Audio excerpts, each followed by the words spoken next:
A രാജ, ബഹുമാനപ്പെട്ട വനം വന്യജീവി വകുപ്പ് മന്ത്രി. കൊച്ചി ധനുഷ്കോടി ദേശീയപാത 85-ൽ നടന്നു വരുന്ന നവീകരണ പ്രവർത്തനത്തിൻ്റെ ഭാഗമായി റോഡിനാവശ്യമായിട്ടുള്ള വീതി ഉറപ്പുവരുത്തുന്നതിന് വനവകുപ്പിൻ്റെ ഭാഗത്തു നിന്നും സഹകരണം ആവശ്യപ്പെട്ടുകൊണ്ടാണ് സർ എൻ്റെ സബ്മിഷൻ. സർ, 1924-ൽ പ്രളയത്തിൽ തകർന്ന ആലുവ മൂന്നാർ രാജപാത ഈ വർഷം ജൂലൈ 23 ആകുമ്പോൾ 100 വർഷം തികയാണ് സാർ. സാർ, റോഡിന് പകരമായിട്ടാണ് മന്നാങ്കണ്ടം വില്ലേജിലൂടെ കൊച്ചി ധനുഷ്കോടി ദേശീയപാത യാഥാർത്ഥ്യമാക്കിയത്. സർ, ഇടുക്കി ജില്ലയിലേക്കും മൂന്നാർ അടക്കമുള്ള വിനോദസഞ്ചാര മേഖലയിലേക്കും കടന്നു പോകുന്ന പ്രധാന പാതയിൽ ദൈനംദിനം തിരക്ക് വർദ്ധിച്ചു വരികയാണ്. സർ, മണിക്കൂറുകളാണ് ഗതാഗത കുരുക്ക് അനുഭവപ്പെടുന്നത്. സർ, മൂലം റോഡിന് ആവശ്യമായിട്ടുള്ള വീതി വർദ്ധിപ്പിക്കേണ്ടത് അത്യാവശ്യമാണ്. സർ, 980 കോടി രൂപ ചെലവിലാണ് ഈ റോഡിൻ്റെ നവീകരണ പ്രവർത്തനങ്ങൾ നടന്നു വരുന്നത്. സർ, നേര്യമംഗലം മുതൽ വാളര വരെയുള്ള 14.5 കിലോമീറ്റർ റോഡ് തിരുവിതാംകൂർ രാജാവ് ശ്രീ ചിത്ര തിരുനാളിൻ്റെ വിളംബരത്തിനും അതുപോലെ മന്നാങ്കണ്ടം വില്ലേജിലെ റെക്കോർഡുകൾ അനുസരിച്ചും 30 മീറ്റർ വീതി റോഡ് മീറ്റർ ഉള്ളതായി രേഖകളിലുണ്ട്.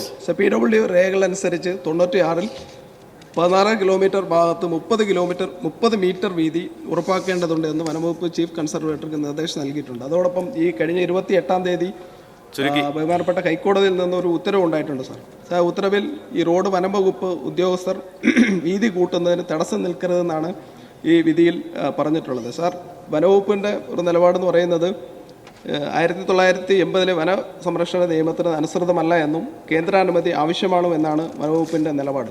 സാർ, ഓടിക്കൊണ്ടിരുന്ന കാറിൻ്റെ മേളിലാണ് കഴിഞ്ഞ ദിവസം മരം കടപുഴകി വീണ് ഒരാൾ മരണപ്പെട്ടുള്ളത്. ഇതേ വിഷയം കഴിഞ്ഞ ദിവസം ആന്റണി ജോൺ ഇവിടെ ഉന്നയിച്ചു. സാർ, പൊതു താല്പര്യം മുൻനിർത്തിക്കൊണ്ട് ഞങ്ങൾ ജില്ലയുടെ MLA-മാരും അതുപോലെ ജില്ലയിലെ നേതാക്കന്മാരെല്ലാം മന്ത്രിയിടത്തിൽ ഈ ശ്രദ്ധയിൽപ്പെടുത്തിയിട്ടുണ്ട് ഈ വിഷയം. സാർ, ഇതിനെതിരെ പൊതു താല്പര്യം മുൻനിർത്തിക്കൊണ്ട് റോഡിന്റെ വീതി കൂട്ടുന്നതിന് ആവശ്യമായിട്ടുള്ള ഇടപെടൽ വനവകുപ്പിൽ നിന്ന് ഉണ്ടാകണമെന്നുകൊണ്ടാണ് സാർ എൻ്റെ സബ്മിഷൻ. ഈ വിഷയത്തിൽ നമ്മുടെ Shri Antony John MLA notice നൽകിയിട്ടുണ്ട്. ബഹുമാനപ്പെട്ട വനം വന്യജീവി വകുപ്പ് മന്ത്രി. സാർ, കൊച്ചി ധനുഷ്കോടി റോഡ് ദേശീയപാത വിഭാഗം ഇപ്പോൾ വിപുലീകരിച്ചുകൊണ്ടിരിക്കുകയാണ്. എന്നാൽ ആ റോഡിൽ 15 കിലോമീറ്റർ ദൂരം വനാതിർത്തിയിലൂടെ കടന്നു പോവുകയാണ്. എന്നാൽ അതിനുള്ള അനുവാദം ദേശീയപാത അതോറിറ്റി കേന്ദ്ര സർക്കാരിൽ നിന്നും ഇതുവരെ സ്വീകരിച്ചിട്ടില്ല. ഇത് സംബന്ധിച്ച് ബഹുമാനപ്പെട്ട ജലവിഭവ മന്ത്രിയുടെ സാന്നിധ്യത്തിൽ ശ്രീ ആന്റണി ജോണും ശ്രീ എ രാജയും ഉൾപ്പെടെയുള്ളവർ ഒരു കൂടിയാലോചനാ യോഗം നടത്തിയിരുന്നു. അവിടെ പൊതുമരാമത്ത് വിഭാഗവും